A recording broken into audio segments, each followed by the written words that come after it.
Assalamualaikum warahmatullahi wabarakatuh.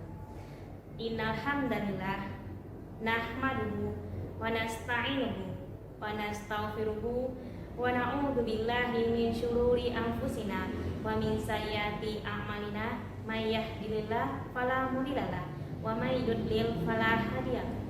Asyhadu an la ilaha illallah wa asyhadu anna Muhammadan abduhu wa rasuluh. Amma ba'du. Baik anak ustazah, sebelum kita memasuki video yang kedua, ustazah mau menyapa anak ustazah. Semoga dalam keadaan sehat dan dilindungi oleh Allah Subhanahu wa taala. Amin amin ya rabbal alamin. Nah, sebelum kita memasuki video yang kedua, ustazah mau memberikan nasihat kepada antum. Di mana dalam sebuah hadis, al-muslimu man salimal muslimuna min lisanihi wa yadihi. Seseorang kaum muslimin yang baik adalah kaum muslimin yang selamat dari keburukan lisan dan tangannya. Hadis ini mengingatkan kita kembali untuk menjaga lisan kita maupun perbuatan kita. Karena calon penghuni surga adalah orang-orang yang bisa menjaga lisan dan perbuatannya. Contohnya seperti ini, anak ustazah dalam berkata masih berbohong, baik itu kepada kedua orang tuanya, guru-gurunya, serta orang lain, orang yang terdekat dengan kita. Yang kedua, mengejek temannya. Nah, itu salah satu ciri yang harus kita hindarkan. Yang ketiga, mengambil hak milik orang lain tanpa seizinnya. Nah, jadi dalam hadis ini mengingatkan kita kembali untuk menjadi orang yang baik, yang mana calon penghuni surga adalah untuk orang yang baik. Sekian dari nasihat ustazah hari ini. Selamat menyaksikan videonya.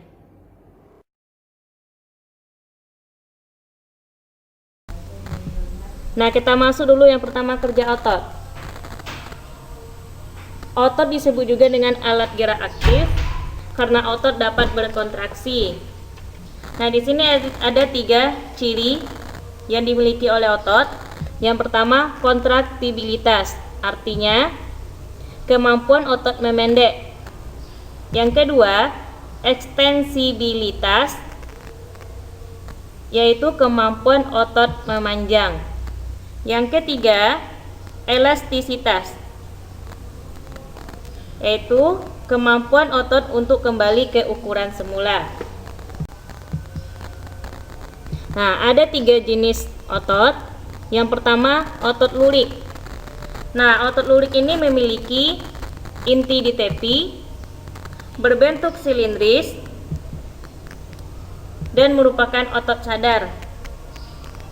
Nah, otot rangka yang di tubuh kita itu merupakan otot lurik.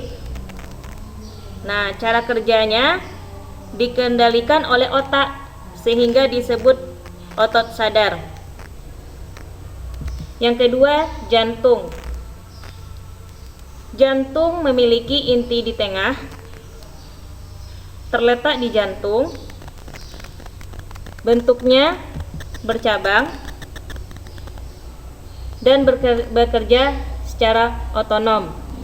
Secara otonom ini maksudnya secara tidak sadar.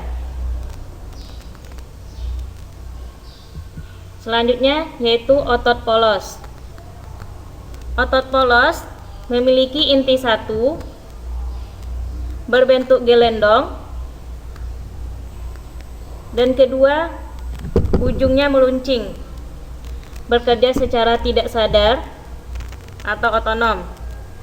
Nah, otot polos ini cirinya juga lambat dan tidak cepat lelah. Nah, ini otot polos itu terdapat pada saluran pencernaan, contohnya organ pencernaan, kelamin, ekskresi, dan pembuluh darah. Sedangkan otot lurik, otot yang bekerja dan melekat pada tulang. Nah, jadi jika otot ini berkontraksi, dia akan memendek, membesar, dan mengeras sehingga membuat tulang terangkat.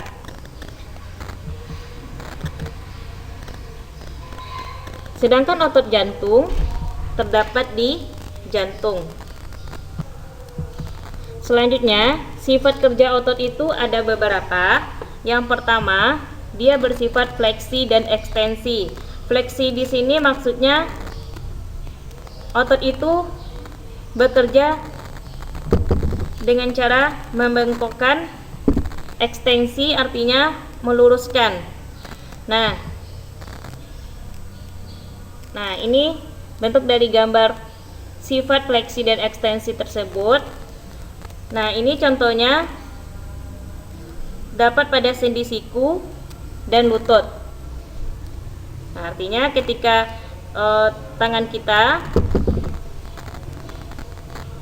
dia bersifat fleksi dan ekstensi,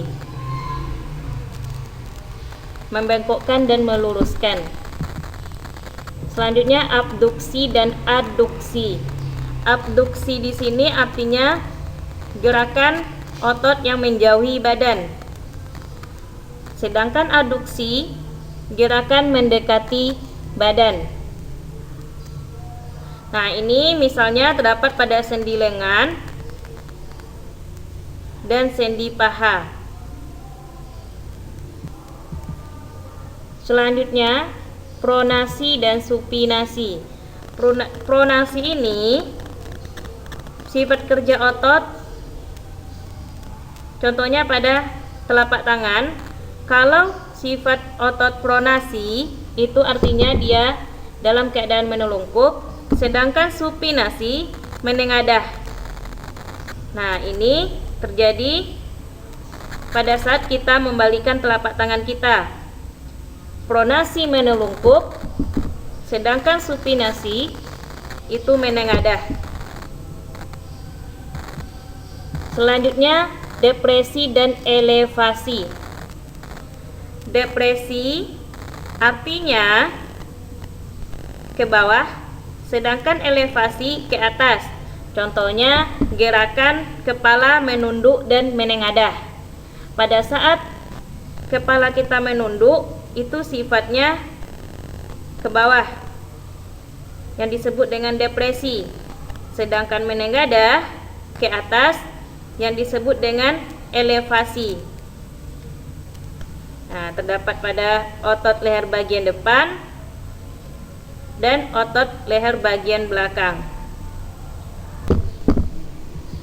Oke, kita masuk fungsi otot bagi manusia. Fungsi otot bagi manusia itu sangat penting. Yang pertama yaitu menstabilkan sendi. Nah, otot rangka juga menstabilkan dan memperkuat sendi pada saat bergerak. Nah, jadi itu fungsi dari otot yang menstabilkan sendi kita. Selanjutnya, menghasilkan panas. Nah, ketika otot berkontraksi, maka akan menghasilkan panas. Nah, panas yang dihasilkan dari kontraksi ini sangat penting untuk menjaga suhu tubuh tetap normal.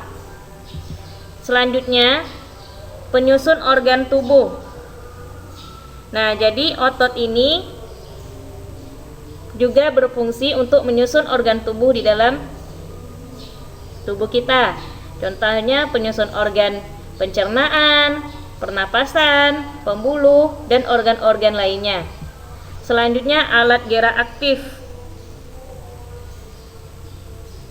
Nah, maksud alat gerak aktif ini sebagai alat gerak kita untuk menggerakkan atau otot ini disebut alat gerak aktif yang melekat pada rangka tubuh sehingga memungkinkan kita untuk bergerak. Contohnya ketika kita berjalan, mengangguk, duduk. Nah, itulah yang disebut dengan alat gerak aktif. Oke, selanjutnya kita masuk gangguan dan kelainan pada otot. Nah, sistem gerak pada manusia dapat mengalami gangguan atau kelainan. Nah, gangguan dan kelainan pada sistem gerak manusia ini diantaranya disebabkan oleh gangguan dan kelainan pada otot.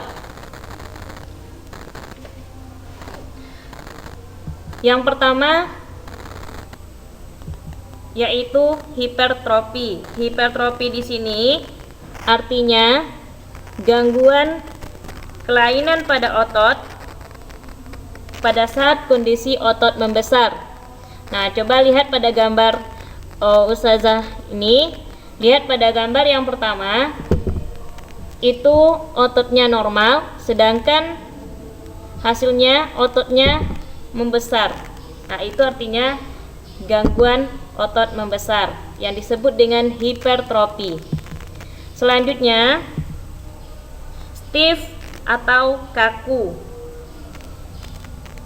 Nah, ini terdapat bisa pada pundak atau pada leher kita, yang mungkin akibat kebanyakan aktivitas atau kesalahan dalam bergerak.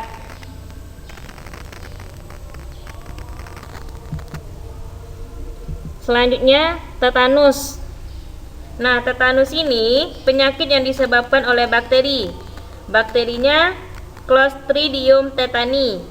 Nah, gejala penyakit ini adalah otot terus-menerus berkontraksi. Nah, jadi anak ustazah harus hati-hati karena ini sangat bahaya juga kalau kita mendapatkan penyakit tetanus ini. Nah, itu sangat mengganggu pada otot kita. Selanjutnya, atrofi. Atrofi ini kondisi otot mereduksi atau mengecil sehingga tidak kuat untuk melakukan gerakan. Nah, dapat anak ustazah lihat pada gambar tersebut bahwa keadaan kondisi otot tersebut mengecil sehingga tidak kuat untuk melakukan gerakan yang disebut dengan atrofi. Baik, untuk pertanyaan kali ini,